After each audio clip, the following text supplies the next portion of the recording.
He traded his daughter for a Harley-Davidson, but he had no idea what would happen next.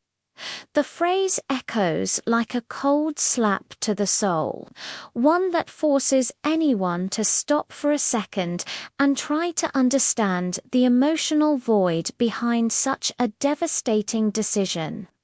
It's the kind of story that many people comment on, discuss, judge, and perhaps that's why you should share your opinion in the comments. Because every detail of this journey says a lot about how bad choices can turn into unexpected paths. And that's exactly why this story needs to be told. Mark Davidson was always known as the kind of man whose heart beat to the rhythm of an engine. From a young age, he lived on the road, with the wind in his face, the warm roar of a Harley. But when his daughter Emily was born, he believed for a brief moment that his life would change. The truth is, some men only realize the value of what they have when they've already destroyed everything around them. Mark loved his daughter, of course he did, but he was also dominated by impulses, vices, and broken dreams. And in a moment of desperation, in a mistake so big it still hurts to recount, he did the unthinkable. He gave up custody of Emily so he could buy a used Harley. A stupid, cruel, and short-sighted decision that, over time, became the biggest ghost of his life. Emily, only 9 years old at the time, never fully understood what had happened. She only realized that her father had disappeared and that Harley had taken his place. Every child senses a lie, even when no one explains it. And that exchange hurt more than any words could express. Meanwhile, Mark tried to convince himself that everything was all right, that he would come back to her when he was better, when he was ready. But we are never truly ready to face our own disasters. Years passed, Harley aged before him, and Mark began to feel the weight of loneliness. The motorcycle, which once seemed to be the cure for everything, became a silent reminder of the worst day of his life.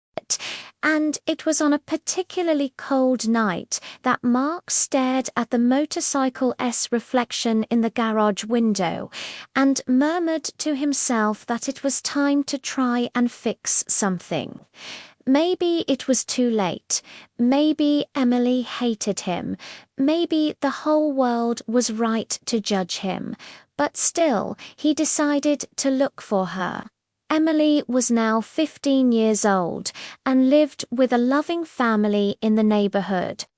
She was a talented girl in high school baseball, determined to make the state team.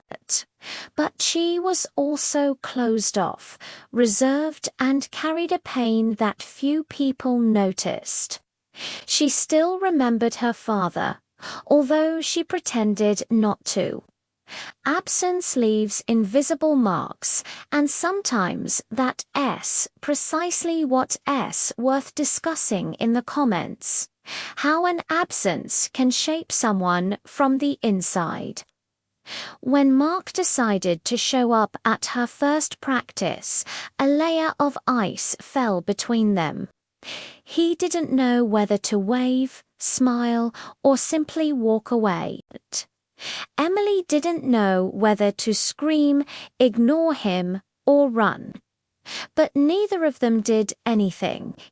They just stared at each other for a couple of seconds that were far too long, as if both were afraid that any word would shatter what little remained between them.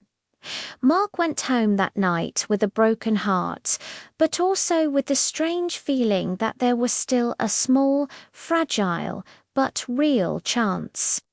He started going back to training, always standing in the back, not getting in the way. Sometimes he'd bring an extra water bottle, leave it on the bench, and leave before she noticed. Other times, he'd help collect balls on the field just to keep his mind occupied. He didn't want to be forgiven overnight. He knew that was impossible, but he wanted to show that he was there, this time for real. And if you've ever been through something similar, you probably know that small acts build entire bridges.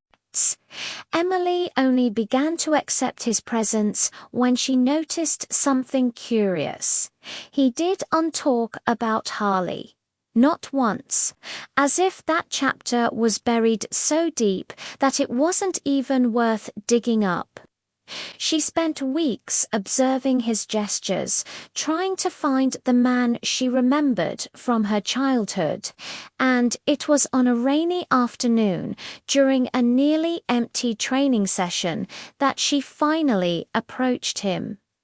"Do you still have the motorcycle?" he asked, his voice firmer than he felt. Mark took a deep breath. "I do, but it's not who I am anymore." The response seemed to break through a shell in Emily. She didn't smile, she didn't cry, she didn't hug, but she stayed by his side for a few seconds. And for Mark, that already meant more than any forgiveness spoken in words. If this moment also moves you, comment below.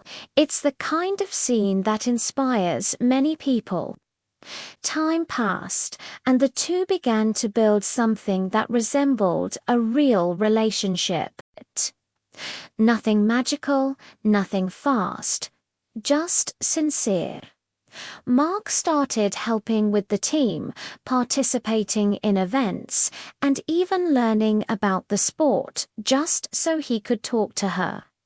Emily, little by little, let slip smiles she had previously hidden, and, without realizing it, that small closeness was about to transform into something gigantic.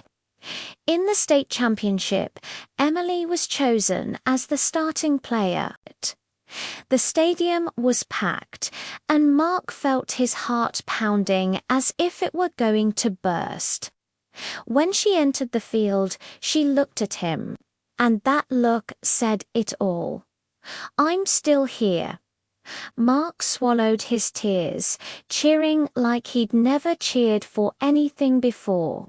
But in the middle of the game, something changed everyone's fate. The roar of an engine echoed through the parking lot. A deep, vibrant sound, perfectly recognizable. People turned around. Mark paled. Emily gripped the cue stick tighter.